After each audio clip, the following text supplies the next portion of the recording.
కాకినాడ జిల్లా తునిలో వైసీపీకి గట్టి షాక్ తగిలిందా? వైసీపీ ఇలాఖాలో తెలుగుదేశం జెండా ఎగరబోతుందా? ఒకే దెబ్బకు రెండు పిట్టలు అన్నట్లుగా మాజీ మంత్రి యనమల చక్రం తిప్పేశారా? యనమల దెబ్బకు సొంత సోదరుడు కృష్ణుడు దాడిశెట్టి రాజా పరేషాన్ అవుతున్నారా?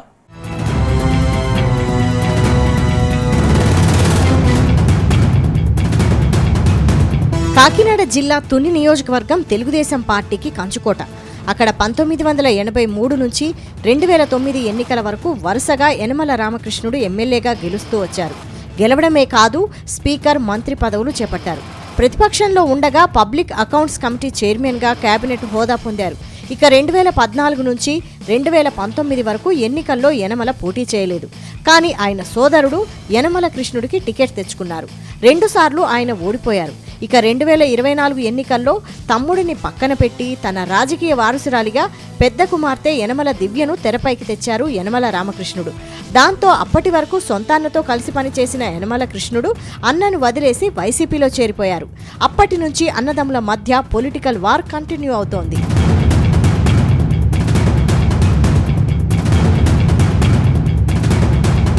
ఎప్పుడైతే యనమల కృష్ణుడు వైసీపీలో చేరారో అప్పటి నుంచి రామలక్ష్మణుల్లా కలిసి ఉన్న యనమల సోదరులు వాలి సుగ్రీవిల్లా మారిపోయారు. ఒకరిపై మరొకరు కత్తులు నూరుకుంటున్నారు. పైకి మాత్రం ఎలాంటి ఆరోపణలు చేసుకోవడం లేదు. రాజకీయ వ్యవహారాలు యనమల ఎప్పుడూ పట్టించుకోరు. ఆయన సోదరుడే అన్నీ చూసేవారు. సోదరుడు వైసీపీలోకి వెళ్లిపోవడంతో తన కుమార్తెకు అండగా ఉండేందుకు గతంలో కాంగ్రెస్లో ఎమ్మెల్యేగా పనిచేసిన రాజా అశోక్ బాబును టీడీపీలో చేర్చారు. దీంతో ఎమ్మెల్యేకు అండగా మాజీ ఎమ్మెల్యే తిరుగుతూ పర్యటనలు చేస్తున్నారు.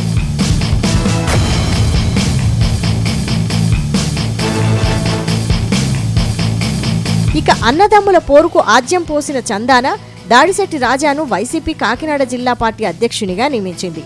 ఇక 2014 ఆ తర్వాత 2019 ఎన్నికల్లో తుని నుంచి వైసీపీ అభ్యర్థిగా దాడిశెట్టి రాజా గెలిచారు. 2014లో రాష్ట్రంలో టీడీపీ అధికారంలోకి వచ్చినప్పటికీ రాజా గెలిచారు. 2019 ఎన్నికల్లో వైసీపీ హవాలో మరోసారి గెలిచి మంత్రి పదవి కూడా చేపట్టారు. కానీ మొన్న జరిగిన ఎన్నికల్లో మాత్రం ఓటమి తప్పలేదు. ఈ నేపథ్యంలో అటు సోదరునిని తన ప్రత్యర్థి రాజాను దెబ్బతీసేందుకు యనమల మళ్లీ పాచికలు వేశారు.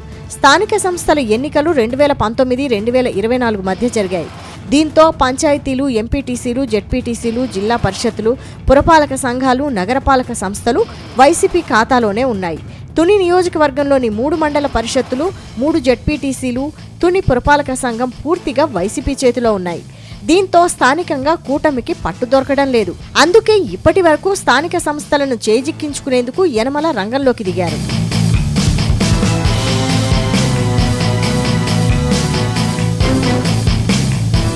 ప్రస్తుతం తుని మున్సిపాలిటీలో 30 కౌన్సిల్ స్థానాలుండగా అన్ని చోట్ల వైసీపీకి చెందిన వారే ఉన్నారు.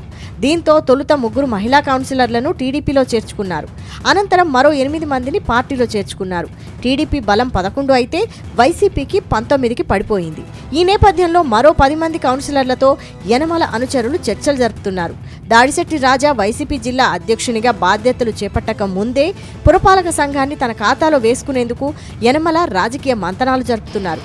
ఇప్పటికే మున్సిపల్ చైర్పర్సన్, వైస్ చైర్పర్సన్ కూడా పార్టీలోకి వచ్చేందుకు అంగీకరించారు. 2-3 రోజుల్లో 20 మంది వరకు కౌన్సిలర్లు టీడీపీలో చేరిపోతారని గుసగుసలు వినిపిస్తున్నాయి. తద్వారా తన సోదరుడికి చెక్ పెట్టినట్లు అవ్వడమే కాకుండా ప్రత్యర్థి రాజాకు గట్టి దెబ్బ పడినట్లు అవుతుందన్నది యనమల వర్గం భావిస్తోందని అంటున్నారు.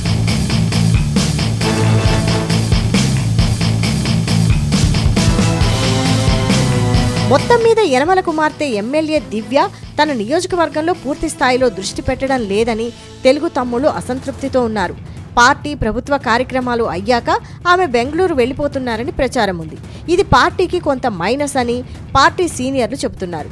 ఈ విషయంలో కూడా జోక్యం చేసుకుంటారా, తమ్ముడికి చెక్ పెట్టడంతో సరిపెడతారా అనేది తెలియాల్సి ఉంది.